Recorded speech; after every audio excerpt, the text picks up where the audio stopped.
நாங்கள் ஜெபம் செய்வோம். மகா இரக்கமுள்ள நல்ல ஆண்டவரே, இந்த பரிசுத்தமான நல்ல ஓய்வு நாளுக்காக நமக்கு நன்றி இயேசு. அன்பான இயேசுவே, இந்த காணொளி மூலமாக நடைபெறுகிற இந்த ஆராதனை உங்கள் கருத்தில் ஒப்படைக்கிறது. கர்த்தாவே, நீங்கள் இந்த ஆராதனையில் இடைப்படுங்கள் இயேசுவே. விசேஷமாக அந்த நாளிலும் கூட இந்த ஆராதனையிலே ஜெபிக்கின்ற, உடைய வசனத்தை வாசிக்கின்ற, உமது பாடல்களை பாடுகின்ற, விசேஷமாக உடைய வார்த்தையை பகிர்ந்து கொள்கின்ற தாசனூடாக நீங்கள் இடைப்படுங்கள் இயேசுவே. விசேஷமாக இந்த காணொளியின் மூலமாக இந்த ஆராதனையை கண்டு கழிக்கின்ற ஒவ்வொருவருக்கும் இந்த ஆராதனை ஒரு ஆசீர்வாதமான ஆராதனையாக அமைய கடவுள் உதவி செய்ய வேண்டுமா ஜெபிக்கிறேன் இயேசுவே. இந்த ஆராதனை ஆரம்பம் முதல் இறுதி வரை உடைய பிரசன்னமும் உடைய வழிநடத்துதலும் உடைய அபிஷேகமும் எங்களோடு கூட இருக்க வேண்டுமா ஜெபிக்கிறோம். இயேசு கிறிஸ்துவின் நாமத்தில் ஜெபிக்கின்றேன் நல்ல பிதாவே, ஆமென். உந்தன் நாமம் உயர்த்தவே வாழ்வேன் நான், உந்தன் நாமம் உயர்த்தவே வாழ்வேன் நான், உந்தன் நாமம் உயர்த்தவே வாழ்வேன் நான், உந்தன் நாமம் உயர்த்தவே வாழ்வேன் நான். இயேசுவே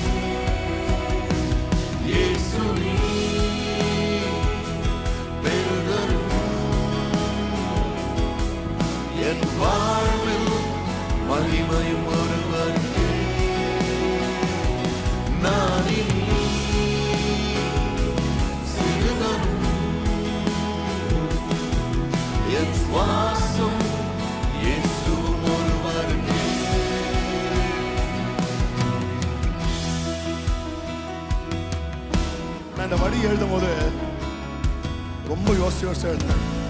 The Lord's love doesn't change. அவர் காதல் நம்ம மத்தியில மாறுவதே இல்லை. எத்தனை பேர் விசுவாசிக்கிறீங்க? துதிகளின் மத்தியில் வாசம் செய்பவரே இயேசுவே, நீர் பெருகணும். காலங்கள் மாறியும் உன் காதல் மாறவில்லை. நான் உம்மில் கரையணும். துதிகளின் மத்தியில் வாசம் செய்பவரே இயேசுவே, நீர் பெருகணும். காலங்கள் மாறியும் உன் காதல் மாறவில்லை. நான் உம்மில் கரையணும். இயேசு நீர் பெருகணும். என் வாழ்வில் மகிமை ஒருவருக்கே. நான் சிறுகணும். என் சுவாசம் இயேசு ஒருவருக்கே. இயேசு நீர் பெருகணும். என் வாழ்வில் மகிமையும் ஒருவருக்கே. நான் சிறுகணும். என் சுவாசம் இயேசு ஒருவருக்கே. அவர் நாமம் சொன்னா சுகம் உண்டு, ஜெயம் உண்டு, விடுதலை உண்டு. அதை விட அவர் நாமம் நிரந்தரமானது. சேர்ந்து சொல்லுவோமா? இயேசு என்ற நாமம் ஜெயம் தருமே. இயேசு என்ற நாமம் சுகம் தருமே. இயேசு என்ற நாமம் விடுதலையே. இயேசு என்ற நாமம்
ஜெபம்லாம் ஆண்டவரே நீங்க பெருகுப்பா.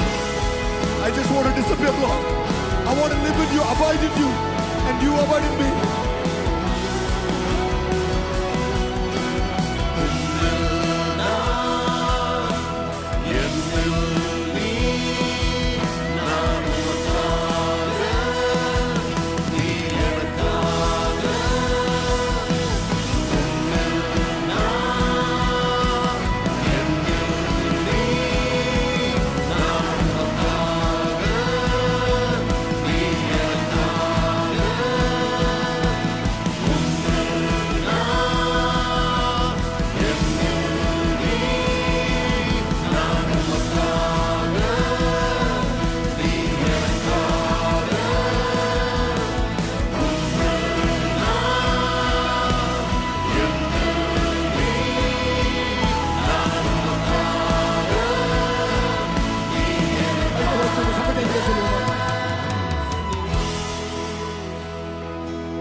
சத்தம் பார்த்தலங்க.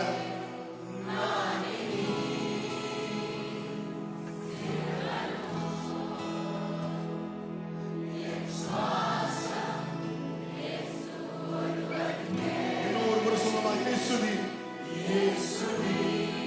எத்தனை பேர் ஜெபமா மாத்துறீங்க?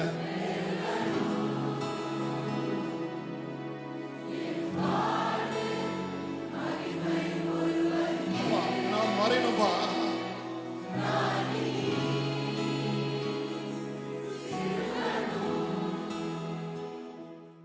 வாசிக்கப்பட வேண்டிய முதலாம் வேத பாடம் ஆதியாகமம் 2ஆம் அதிகாரம் 15-17 வசனங்களும் 3ஆம் அதிகாரம் 1 முதல் 7 வரையிலான வசனங்கள். தேவனாகிய கர்த்தர் மனுஷனை ஏதேன் தோட்டத்தில் அழைத்து கொண்டு வந்து அதை பண்படுத்தவும் காக்கவும் வைத்தார். தேவனாகிய கர்த்தர் மனுஷனை நோக்கி, நீ தோட்டத்தில் உள்ள சகல விருட்சத்தின் கனியையும் புசிக்கவே புசிக்கலாம், ஆனாலும் நன்மை தீமை அறியத்தக்க விருட்சத்தின் கனியை புசிக்க வேண்டாம், அதை நீ புசிக்கும் நாளில் சாகவே சாவாய் என்று கட்டளையிட்டார். தேவனாகிய கர்த்தர் உண்டாக்கின சகல காட்டு ஜீவன்களை பார்க்கிலும் சர்ப்பமானது தந்திரமுள்ளதாய் இருந்தது. அது ஸ்திரியை நோக்கி, நீங்கள் தோட்டத்தில் உள்ள சகல விருட்சங்களின் கனியையும் புசிக்க வேண்டாம் என்று தேவன் சொன்னது உண்டோ என்றது. ஸ்திரீ சர்ப்பத்தை பார்த்து, நாங்கள் தோட்டத்தில் உள்ள விருட்சங்களின் கனிகளை புசிக்கலாம், ஆனாலும் தோட்டத்தின் நடுவில் இருக்கிற விருட்சத்தின் கனியை குறித்து தேவன், நீங்கள் சாகாத படிக்கு அதை புசிக்கவும் அதை தொடவும் வேண்டாம் என்று சொன்னார் என்றாள். அப்பொழுது சர்ப்பம் ஸ்திரியை நோக்கி, நீங்கள் சாகவே சாவதில்லை, நீங்கள் இதை புசிக்கும் நாளிலே உங்கள் கண்கள் திறக்கப்படும் என்றும் நீங்கள் நன்மை தீமை அறிந்து தேவர்களைப் போல் இருப்பீர்கள் என்றும் தேவன் அறிவார் என்றது. அப்பொழுது ஸ்திரியானவள், அந்த விருட்சம் புசிப்புக்கு நல்லதும் பார்வைக்கு இன்பமும் புத்தியை தெளிவிக்கிறதுக்கு இச்சிக்கப்படத்தக்க விருட்சமுமாய் இருக்கிறது என்று கண்டு அதன் கனியை பறித்து புசித்து தன் புருஷனுக்கும் கொடுத்தாள், அவனும் புசித்தான். அப்பொழுது அவர்கள் இருவருடைய கண்களும் திறக்கப்பட்டது. அவர்கள் தாங்கள் நிர்வாணிகள் என்று அறிந்து அத்தி இலைகளை தைத்து தங்களுக்கு அரைக்கச்சைகளை உண்டு பண்ணினார்கள். வாசிக்கப்பட வேண்டிய வேத பாடம் வாசித்தாயிற்று.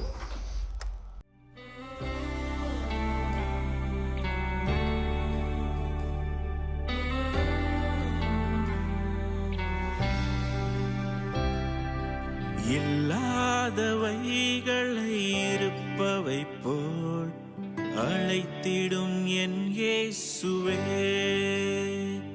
நீ சொன்னாள் போதும் எல்லாம் கூடும் சர்வ வல்லவரே. இல்லாதவைகளை இருப்பவை போல் அழைத்திடும் என் இயேசுவே, நீ சொன்னாள் போதும் எல்லாம் கூடும் சர்வ வல்லவரே. நான் ஒருபோதும் வெட்கம் அடைவதில்லை,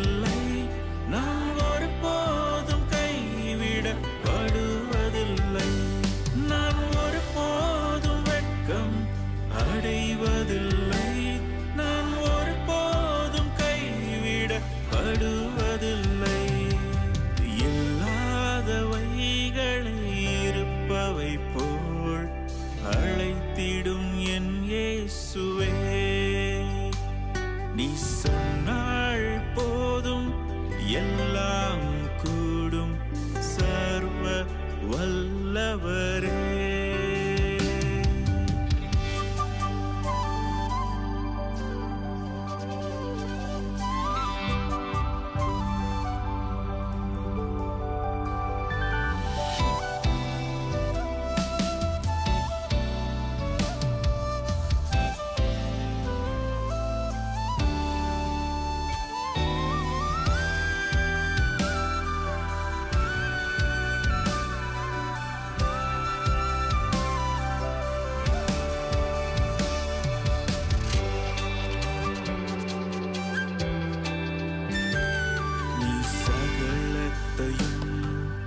அதினதின் காலத்திலே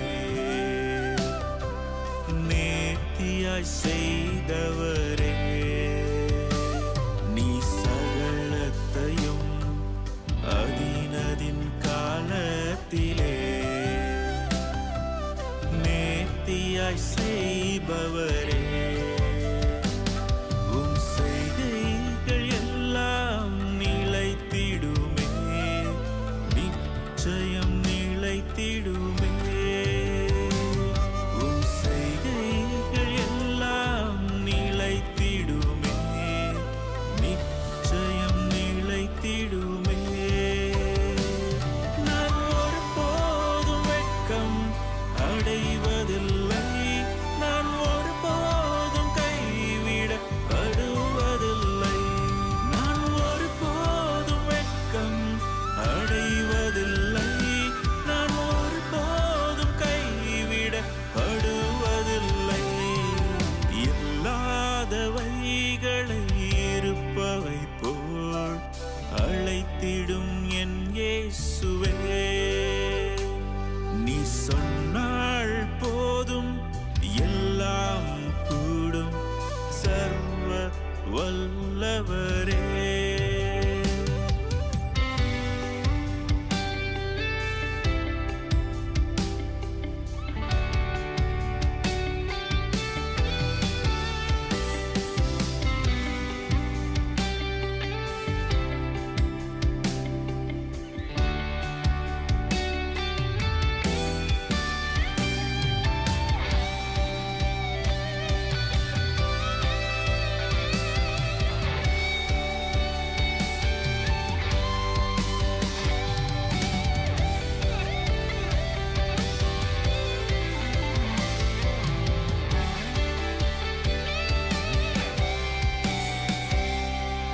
எந்தன் வாழ்வில் குறித்த காலத்திலே உம் தரிசனம் வைத்தவரே, எந்தன் வாழ்வில் குறித்த காலத்திலே உம் தரிசனம் வைத்தவரே, தாமதம் ஆனாலும் நடந்திடுமே, நிச்சயம் நடந்திடுமே. தாமதம் ஆனாலும் நடந்திடுமே, நிச்சயம் நடந்திடுமே. நான் ஒருபோதும் வெட்கம் அடைவதில்லை, நான் ஒருபோதும் கைவிடப்படுவதில்லை, நான் ஒருபோதும் வெட்கம் அடைவதில்லை, நான் ஒருபோதும் கைவிடப்படுவதில்லை.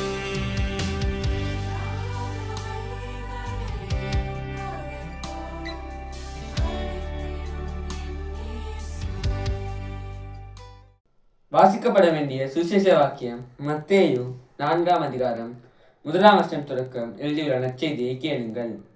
அப்பொழுது இயேசு பிசாசினால் சோதிக்கப்படுவதற்கு ஆவியானவராலே வனாந்தரத்திற்கு கொண்டு போகப்பட்டார்.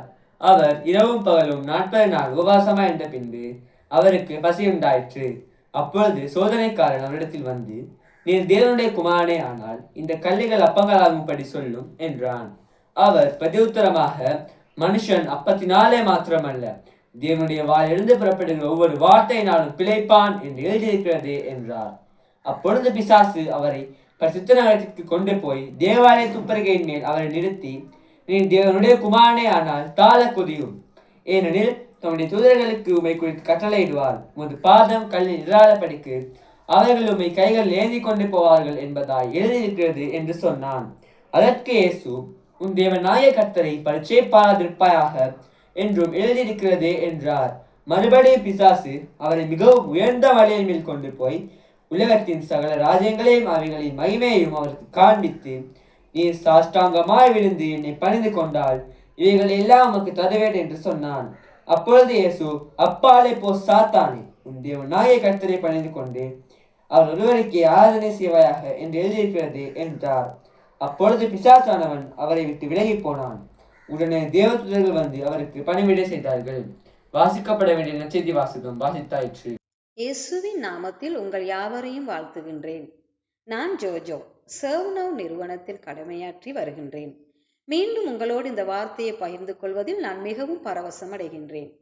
மத்தேயு 4ஆம் அதிகாரத்தில் 1ஆம் வசனம் முதல் 11ஆம் வசனம் வரைக்குமான பகுதியை நீங்கள் ஏற்கனவே வாசிக்க கேட்டிருப்பீர்கள். இங்கு இயேசுவானவர் வனாந்தரத்தில் பிசாசினால் சோதிக்கப்படுவதை பார்க்கிறோம். இந்த சம்பவமானது இயேசு தனது பகிரங்க ஊழியத்தை தொடங்கும் ஆரம்பத்தில் நடந்த ஒரு சக்தி வாய்ந்த தருணமாக காணப்படுகின்றது. பின்னர் அவர் ஞானஸ்நானம் பெறுகின்றார். அதன் பிறகு அவர் பரிசுத்த ஆவியானவரால் வனாந்தரத்திற்கு அழைத்து செல்லப்பட்டு அங்கே அவர் 40 நாட்கள் உபவாசித்தார். அதன் பின்னர் அவர் பிசாசால் சோதிக்கப்படுகிறார். எனவே இந்த பகுதியானது வெறுமையாகவே இயேசுவின் வல்லமையை பற்றி மட்டும் பேசாமல் நம் சொந்த வாழ்க்கையிலும் கூட நாம் எவ்வாறு சோதனையை மேற்கொள்ள வேண்டும் என்பதையும் நமக்கு கற்பிக்கின்ற ஒரு பகுதியாக காணப்படுகின்றது. முதலாவதாக நாம் இங்கே இயேசு அனுபவிக்கும் உயர்வை குறித்து பார்க்கிறோம். இயேசு தன் வாழ்க்கையில் ஒரு ஆன்மீக உயர்வை அனுபவிக்கின்றார். அவருடைய ஞானஸ்நானத்தின் போது பிதாவானவர் அவரை பார்த்து, அவர் என்னுடைய நேசகுமாரன் என்று பரலோகத்திலிருந்து கொடுக்கப்படும் உறுதிமொழியை குறித்தும் பார்க்கிறோம். அதன் பின்பதாக அவர் உடனடியாக பரிசுத்த ஆவியானவரால் வழிநடத்தப்பட்டு வனாந்தரத்திற்கு கொண்டு போகப்படுகின்றார். பரிசுத்த ஆவியானவரே அவரை வனாந்தரத்துக்கு வழிநடத்தி செல்கின்றார். இங்கே நாம் கவனிக்க வேண்டிய முக்கியமான ஒரு காரியம் இருக்கின்றது. சோதனையானது பெரும்பாலும் நம் வாழ்க்கையிலே நாம் அனுபவிக்கும் ஆன்மீக வெற்றிகளுக்கு பின்புதான் வருகிறது. இயேசு உபவாசமாய் இருந்து சரீர பிரகாரமாக மிகவும் பலவீனமாக காணப்படுகின்றார். மேலும் அவரை சோதிக்கும்படியாக பிசாசானவன் இந்த சரியான நேரத்தை தேர்ந்தெடுக்கிறான். சோதனைகளானது நமது அவதான குறைவான காரியங்களுக்கு நேராக பலவீனமாக காணப்படும் காரியங்கள் மீது குறிவைக்கின்றது என்பதை இந்த சம்பவமானது உங்களுக்கும் எனக்கும் நினைவூட்டுகிறது. குறிப்பாக நம்முடைய பசி, தனிமை, மன அழுத்தம், சோர்வு அல்லது பாதுகாப்பின்மை போன்ற உணர்வுகளை நாம் வலுவாக எப்போதெல்லாம் உணர்கின்றோமோ அப்பொழுதெல்லாம் நம்முடைய எதிரி நம்மை தாக்க குறிவைக்கின்றான். பாதுகாப்பற்ற உணர்வுகள், பலவீனங்களின் தருணங்கள், விரக்தியின் தருணங்கள் போன்ற தருணங்கள் வரும் வரைக்கும் அவன் நம் வாழ்க்கையிலே காத்திருக்கின்றான். பிசாசு இயேசுவை சோதிக்கும் போது முதலாவதாக அவன் இயேசுவிடம் இந்த கல்லுகளை அப்பங்களாக மாற்றும் என்று சொல்லுகிறான். பிசாசு இயேசுவிடம், நீ தேவனுடைய குமாரனே ஆனால் இந்த கல்லுகளை அப்பங்களாக்கும் என்று சவால் விடுகின்றான். இதை நன்றாக பாருங்கள். ஏனென்றால் பிசாசின் முதல் கேள்வியாக இருந்ததே இயேசுவின் அடையாளத்தை கேள்விக்குள்ளாக்குவதுதான். நீங்களும் நானும் தேவனுடைய பிள்ளையாக இருந்தால் பிசாசு நீங்களும் நானும் தேவனுக்குள் யார் என்று கேள்வி கேட்கவோ அல்லது நாம் அதை குறித்து சந்தேகிப்பதை அவன் விரும்புகின்றான். இயேசு தேவனுடைய குமாரன் என்பதை அவன் ஏற்கனவே அறிந்திருந்தான். ஆனாலும் இங்கே தேவனுக்குள் தாம் யார் என்பதை பிசாசு கேள்விக்குட்படுத்துகிறான். நீங்கள் யார் என்பதை ஒருவேளை மறந்திருந்தால் அல்லது அதை குறித்து சந்தேகம் இருக்குமானால் நான் கூற விரும்புகின்றேன், நீங்கள் தேவனுடைய மகன் என்பதையும் தேவனுடைய மகள் என்பதையும் கிறிஸ்துவின் சிலுவையை சாட்சியாக வைத்து உங்களுக்கு நினைவூட்ட விரும்புகின்றேன். அவருடைய மகளாக இருப்பதற்கு நமக்கு அவர் ஒரு சுதந்திரத்தை கொடுத்திருக்கின்றார். நாம் இந்த சோதனைகளை குறித்து சற்று ஆழமாக ஆராயும் போது, சோதனை என்பது சரீரத்தின் தேவைகள் மற்றும் உடனடி திருப்தியை பற்றிய காரியங்கள் மட்டுமல்ல. ஏனென்றால் இங்கே இயேசு பசியாக இருக்கிறார். கல்லுகளை அப்பங்களாக்கி சாப்பிடுவது ஒரு பாவமாக கணிக்கப்படுவதில்லை. ஆனால் இங்கே காணப்படும் ஆழமான பிரச்சனை என்னவென்றால் நம்பிக்கை. பிசாசு அடிப்படையில் நம்மை தூண்டும் இடம் என்னவென்றால், எங்களுடைய தேவைகளை எங்களுடைய கைகளில் இருந்து எடுத்துக்கொண்டு நாங்களாகவே நம்முடைய வழிகளில் பூர்த்தி செய்து கொண்டு நாம் யார் என்பதை உறுதிப்படுத்த நம்மை தூண்டி விடுகின்றான். பிசாசு இதைதான் நமக்கு செய்கின்றான். ஆனால் இயேசு கொடுத்த பதில் வேதத்தில் எழுதப்பட்டுள்ளது. மனிதன் அப்பத்தினால் மாத்திரமல்ல, கர்த்தருடைய வாயிலிருந்து புறப்படும் ஒவ்வொரு வார்த்தையாலும் பிழைப்பான் என்று ஏசாயா கூறிய வார்த்தையை அவர் மேற்கோள் காட்டுகிறார். மனிதன் அப்பத்தினால் மாத்திரமல்ல பிழைக்கிறான், தேவனுடைய வாயிலிருந்து புறப்படும் ஒவ்வொரு வார்த்தையாலும் பிழைப்பான். இங்கே நாம் கற்றுக்கொள்ள வேண்டிய பாடம் என்னவென்றால், நமது ஆழ்ந்த தேவை சரீர பிரகாரமான தேவைகள் அல்ல, ஆவிக்குரிய தேவையே முக்கியமானதாக காணப்படுகின்றது. உணவானது உடலை பாதுகாக்கிறது, ஆனால் தேவனுடைய வார்த்தையானது நம்முடைய ஆத்துமாவை பாதுகாக்கிறது. நாம் நம்முடைய மனித தேவைகளை நியாயமற்ற வழிகளில் பூர்த்தி செய்ய நாம் ஒவ்வொரு நாளும் சோதிக்கப்படுகின்றோம். எனவே சில நேரங்களில் நாம் அவசரப்பட்டு விடுகின்றோம், ஏமாற்றப்பட்டு விடுகின்றோம், சில நேரங்களில் நாம் குழம்பி போய் விடுகின்றோம்.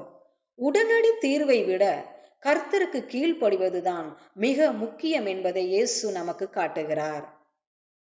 இரண்டாவது சோதனையாக நாம் பார்க்கும் அடுத்த காரியம்தான், பிசாசு இயேசுவை தேவாலயத்தின் மிக உயர்ந்த இடத்திற்கு கொண்டு சென்று அவரை பார்த்து, நீ இங்கே இருந்து தாழ குதியும், உம்மை காக்கும்படிக்கு தேவன் தம்முடைய தூதர்களுக்கு கட்டளையிடுவார் என்றான். பிசாசு உண்மையிலே இயேசுவை சோதித்தான். இந்த சோதனைகள் குறிப்பாக பெருமையை தூண்டும் விதமாக காணப்படுகின்றது. தேவனை பலவந்தமாய் செயல்படும் படிக்கு அவரை வற்புறுத்தும் காரியத்தை செய்ய தூண்டும் விதமாக அவைகள் இருக்கின்றது. அத்தகைய பொறுப்பற்ற நடத்தையை செய்ய தூண்டும் விதமாக வேத வசனங்களை கூட தந்திரமான விதத்தில் மேற்கோள் காட்டுவதை நாம் பார்க்கின்றோம். அடிப்படையிலே தேவன் தன்னை யாரென்று அவரே தன்னை நிரூபித்துக் கொள்ள இடம் கொடுக்கும்படிக்கு நம்மை தூண்டி விடுகின்றான். நீங்களும் நானும் எத்தனை முறை தேவன் தம்மை நிரூபிக்கும் படிக்கு நாம் அவ்வாறு செய்திருக்கிறோம். தேவன் தன்னை நம் வாழ்வில் நிரூபிக்க வேண்டும் என்று நாம் விரும்புகிறோம். ஆனால் இயேசு எப்படி பதிலளித்தார் என்று உங்களுக்கு தெரியுமா? உன் தேவனாகிய கர்த்தரை பரீட்சை பாராதிருப்பாயாக என்று கூறுகிறார். நாம் இங்கே கற்றுக்கொள்ளும் பாடம் என்னவென்றால், விசுவாசம் என்பது அனுமானிக்கும் ஒரு காரியம் அல்ல, நடக்குமா நடக்காதா என்று சோதித்து பார்த்து உறுதிப்படுத்தும் காரியம் கிடையாது. தேவனை நம்புவது என்பது அடையாளங்களை எதிர்பார்ப்பதோ அல்லது சூழ்நிலைகளை கையாள்வதோ கிடையாது. உண்மையான விசுவாசம் தேவனுக்கு கீழ்ப்படிய நம்மை நடத்தும். அது அவருக்கு எதிரான துணிச்சலை நமக்கு ஒருபோதும் தருவதில்லை. அது தேவனை தன்னை யாரென்று நிரூபிக்கும் சங்கடத்திற்கு இடம் கொடுக்காது. மூன்றாவது சோதனையில் நாம் வல்லமையையும் மகிமையையும் குறித்துள்ள சோதனையை காண்கிறோம். முடிவாக பிசாசு இயேசுவை பார்த்து கூறுகின்றான், நீர் என்னை தாழ விழுந்து வணங்கினால் இந்த உலகத்தில் உள்ள அனைத்து ராஜ்யங்களையும் வழங்குவதாக கூறுகின்றான். நீங்களும் நானும் அவனை வணங்க வேண்டும் என்றுதான் அவன் விரும்புகிறான். ஆனால் இயேசுவின் பதில் மிகவும் சுவாரஸ்யமானதாக இருக்கின்றது. இத்தகைய சோதனைகள் நமது வெற்றிக்கான குறுக்கு வழிகளாகவும் தவறான வழிபாட்டு முறைகளாகவும் காணப்படுகின்றது என்பதையும் நாம் நினைவில் வைத்துக் கொள்ள வேண்டும். பாடுகள் இல்லாமலே இயேசுவுக்கு அதிகாரம் கிடைத்திருக்கலாம், சிலுவை இல்லாமலே கிரீடத்தை அடைந்திருக்கலாம். ஆனால் அதற்கு கிரயமாக தேவனுக்கு பதிலாக வேறொன்றை வழிபட வேண்டி இருந்திருக்கும். ஆனால் இயேசுவோ உன் தேவனாகிய கர்த்தருக்கு மாத்திரம் பணிந்து கொண்டு அவரை மாத்திரம் ஆராதனை செய் என்று கூறினார். நாம் யாரை வணங்குகிறோம் என்பதுதான் நமது இலக்கை தீர்மானிக்கும் காரியமாக இருக்கின்றது. அதுதான் நாம் கற்றுக்கொள்ளும் பாடமாக காணப்படுகின்றது. நாம் நமது பெருமதிகளை கலப்படம் செய்துவிட்டால், நாம் பெருமதிகளை இழந்துவிட்டால், இந்த உலகம் தொடர்ந்தும் நமக்கு செல்வாக்கையும் பணத்தையும் அங்கீகாரத்தையும் வழங்கிக் கொண்டே இருக்கும். தேவனுக்கு கீழ்ப்படிவதை பார்க்கிலும் பெருமதியான வேறு எதுவும் கிடையாது என்பதை இயேசு நமக்கு காண்பித்து கொடுக்கின்றார். இந்த உலகம் தரும் எந்த வெகுமதியும் தேவனுக்கு கீழ்ப்படியும் காரியத்துக்கு ஒருபோதும் ஈடாகாது. அவைகள் பெருமதிகள் அல்ல. எனவே இந்த பகுதியிலிருந்து உங்களுக்கு காண்பித்து கொடுக்க விரும்பும் காரியம்தான், சோதனைகள் பாவம் கிடையாது. காரணம், இயேசுவும் சோதிக்கப்பட்டார். நாம் சோதனைகளுக்கு நம் வாழ்வில் இடம் கொடுக்கும் போது அந்த சோதனைகள் நம் வாழ்வில் பாவமாக மாறுகின்றது. நாம் ஆன்மீக உச்சத்தை அனுபவிக்கும் போதுதான் சோதனைகள் நம் வாழ்க்கையிலே வருகிறது. எதிரியானவன் நம் பலவீனங்களை பார்த்து அவைகளிலே நம்மை தாக்குகிறான். வேத வசனமானது நமது மிக பெரிய ஆயுதமாக காணப்படுகின்றது. ஒவ்வொரு முறையும் இயேசு சோதிக்கப்பட்ட போது அவர் வேத வார்த்தையை வைத்து பதிலடி கொடுத்தார். அத்தோடு ஆராதனையானது பிரதான இடத்தை கொண்டிருந்தது. உண்மையிலே யோவான் 2ஆம் அதிகாரத்தில் 16வது வசனம் கூறுகிறபடி, கண்களின் இச்சை மற்றும் மாம்சத்தின் இச்சை ஜீவனத்தின் பெருமை போன்றன பிதாவினால் உண்டானவைகள் கிடையாது, அவைகள் இந்த உலகத்தில் உண்டானவைகள் என்று அந்த வசனம் கூறுகிறது. இந்த பகுதியில் அல்லது இந்த சோதனையில் கண்களின் இச்சை, மாம்சத்தின் இச்சை மற்றும் ஜீவனத்தின் பெருமை ஆகிய மூன்றையுமே இங்கே காண்கிறோம். மேலும் எதிரியானவன் நம்மை இந்த வழிகளில் சோதிக்க முயற்சி செய்கிறான். கண்களின் இச்சை, மாம்சத்தின் இச்சை மற்றும் ஜீவனத்தின் பெருமை ஆகிய சோதனைகளை இயேசு வெறுமனே தெய்வீக ஆற்றலால் மட்டும் வெல்லவில்லை, மாறாக அவர் வேதத்தை, கர்த்தருடைய வார்த்தையை நம்பியதின் மூலம் சோதனையை வென்றார் என்பதை மத்தேயு நமக்கு காண்பித்து கொடுக்கின்றார். அவர் கீழ்ப்படிந்துள்ளவராகவும் தன் பிதாவை மாத்திரம் நம்புகிறவராகவும் காணப்பட்டார். இதே கர்த்தருடைய வார்த்தையானது நமக்கும் கொடுக்கப்பட்டிருக்கின்றது. அந்த வசனங்கள் நமக்குள் நம்பிக்கை, விசுவாசத்தை கட்டியெழுப்ப வேண்டும். கர்த்தருடைய வார்த்தை, ஜெபம் மற்றும் உண்மையுள்ள ஆராதனை போன்றவை நமக்குள் இருக்க வேண்டும். உங்கள் வனாந்தர அனுபவங்களில் நீங்கள் தெரிந்து கொள்ள வேண்டிய காரியங்கள் சில இருக்கின்றது. அவைகள் வீணான காலங்கள் என்று நினைக்க வேண்டாம். அவைகள்தான் உங்களது குணாதிசயங்களை உருவாக்கி நம்பிக்கையை வலுப்படுத்தும் பயிற்சி மைதானங்கள்.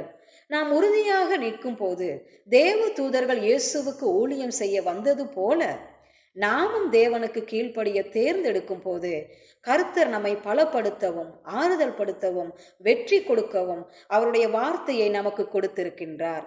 அதை உலக காரியங்களோடு கலப்படம் செய்து கொள்ளாமல் காத்து கொள்ளுங்கள். அவரை மாத்திரம் நம்புங்கள். உலகத்தின் தரத்திற்கு இறங்கி விடாமல் உங்களை காத்து கொள்ளுங்கள். ஏனென்றால் நாம் இந்த உலகத்தை சேர்ந்தவர்கள் அல்ல. எனவே கர்த்தர் மீதான உங்கள் விசுவாசத்தை திருடிய எந்த விடயங்களிலும் இருந்து நீங்கள் விலகி செல்ல வேண்டும். ஒருவேளை இதை கேட்கிற உங்களில் சிலர் நீங்கள் இன்னும் சில விக்கிரகங்களை வணங்குகிறீர்கள் என்றால் அதை விட்டு விடுங்கள். நாம் ஆராதனை செய்ய வேண்டிய ஒரே ஒரு கடவுள் இருக்கிறார். இந்த பகுதியை நீங்கள் தியானித்து சிந்திக்கும் போது, சோதனை ஏற்படும் போது நீங்கள் நிலைத்து நின்று எதிரியை நிச்சயமாகவே வெல்வீர்கள், சோதனைகளை ஜெயிப்பீர்கள் என்று தேவன் உங்களிடம் கூறிய வார்த்தையின் மீது நீங்கள் உறுதியாக நின்று மேற்கொள்ள கிருபை கிடைக்கும்படியாக நான் உங்களுக்காக பிரார்த்திக்கின்றேன். உங்களது சுயநல ஆசைகளாகவோ மனித தேவைகளாகவோ இருக்கலாம். ஆனால் கர்த்தர் கொடுப்பார் என்று அவரை நம்பி காத்திருக்கவும், பொறுத்திருக்கவும், சோதனை நேரங்களை தாங்கவும், அவருடைய வார்த்தையை வாசிக்கவும் வேண்டும் என கூற விரும்புகின்றேன். ஏனென்றால் நீங்கள் உங்கள் வனாந்தர அனுபவத்தை எதிர்கொள்ளும் போது மிகவும் கடினமாக இருக்கும். ஆனால் இந்த தருணங்கள் கர்த்தர் உங்கள் குணாதிசயத்தை வடிவமைக்கும் தருணங்கள். கடவுள் உங்கள் நம்பிக்கையை பலப்படுத்துகிறார். மேலும் உங்களுக்கு அந்த நேரங்களை தாங்கி வெற்றி பெற முடியும் என்று நான் உங்களுக்காக பிரார்த்திக்கின்றேன். இந்த செய்தியானது உங்களை ஊக்குவிக்கிற செய்தியாக இருந்திருக்கும் என்று நான் விசுவாசிக்கின்றேன். கர்த்தர் தாமே உங்களை ஆசீர்வதிப்பாராக. ஆமேன்.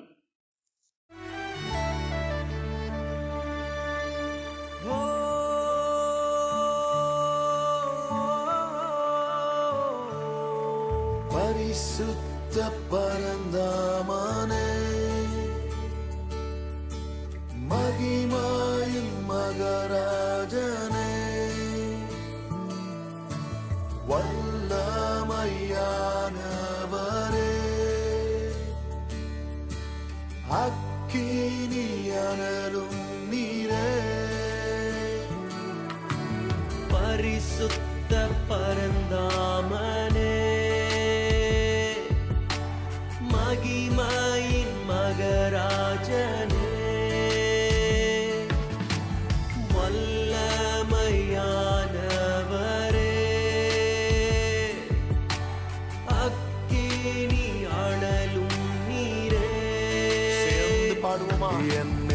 இறங்கும் ஐயா, உம்மாவியை ஊற்றும் ஐயா, என் நிலைமையை மாற்றும் ஐயா, உம் வாழ்வை தேற்றும் ஐயா.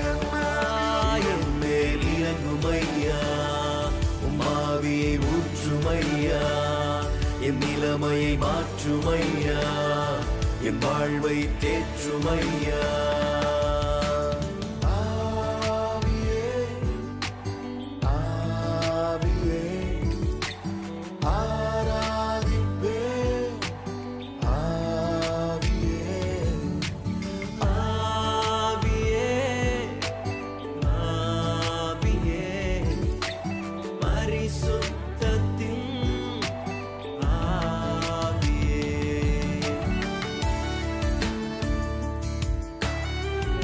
ஆவியானவரே, எங்களுக்குள்ளாக ஜீவன் நதியாக நீர் பாயும்படியாக வேண்டி நிற்கிறோம். அப்பா, நாங்கள் இன்னும் பரிசுத்தமாக உம்மோடு கலக்கும்படியாக, நாங்கள் சிறுகவும் நீர் பெருகவும், நாங்கள் மறைக்கப்படவும் நீர் எங்கள் வாழ்க்கையில் வெளிப்படும்படியாக வேண்டி நிற்கிறோம். வற்றாத நதியாகவே என் உள்ளத்தில் தங்கிடவே, நான் உம்மோடு கலந்திடவே, நீர் என்னில் பெருகிடுவே. வற்றாத நதியாகவே என் உள்ளத்தில் தங்கிடவே,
பரிசுத்தத்தின் ஆவியே.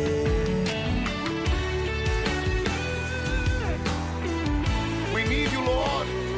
We need you like more than ever right now. அப்பா, இந்த நேரத்துல ஊற்றுங்கப்பா, ஊற்றுங்கப்பா. எங்கள் நிலைமை மாறும்படியாக, வாழ்வாதாரம் மாறும்படியாக, கட்டுகள் முறியும்படியாக, இரும்பு கதவு தகர்க்கும்படியாக ராஜா எங்களை நிரப்ப வேண்டும் ராஜா.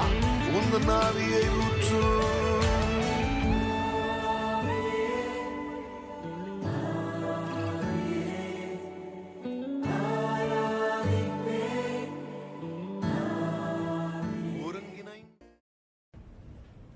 எங்களை மிகவும் நேசித்து வழிநடத்தும் அன்பின் பிதாவே, சுவாமி, இன்று ஞாயிற்றுக்கிழமை ஒரு குடும்பமாக இந்த காணொளி மூலமாக உம்மண்டை ஒன்று சேர கொடுத்த கிருபைக்காக உமக்கு கோடா கோடி நன்றி. அதே போல் ஆண்டவரே, தங்களின் நேரங்களை ஒதுக்கி உமது பணிக்காக இந்த காணொளியில் பங்கு பற்றிய ஒவ்வொருவரையும் உமது பொற்பாதத்தில் கொடுத்து ஜெபிக்கிறேன் ஏசப்பா. அதே போல் ஆண்டவரை, இனி வரும் காலங்களில் ஞாயிற்றுக்கிழமைகளை இவ்வாறு ஒன்று கூடி உம்மை போற்ற துதிக்க கொடுத்திருக்க அந்த சந்தர்ப்பத்திற்காக உமக்கு கோடா கோடி நன்றி ஆண்டவரே. இதன் மூலம் இதை பார்த்து கொண்டிருக்கும் ஒவ்வொருவரையும் நீர் கவனிக்கிறீர் ஆண்டவரே.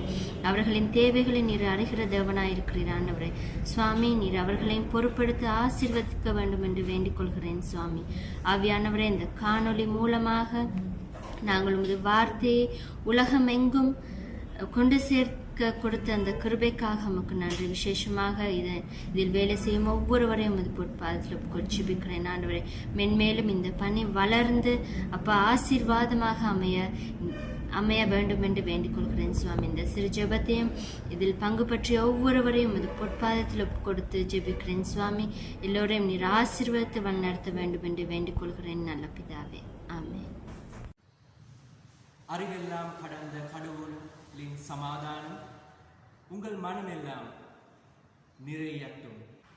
கடவுளையும் அவர் மைந்தன் இயேசு கிறிஸ்துவையும் பற்றிய அறிவிலும் அன்பிலும் அது உங்கள் நிலை கொள்ளச் செய்யட்டும். தந்தை, மைந்தன், புனித ஆவியானவராகிய அனைத்து வல்ல கடவுளின் ஆசி எப்போதும் உங்கள் மீதும் உங்களோடும் நிறைவாய் என்றும் தங்குவதாக. ஆமென்.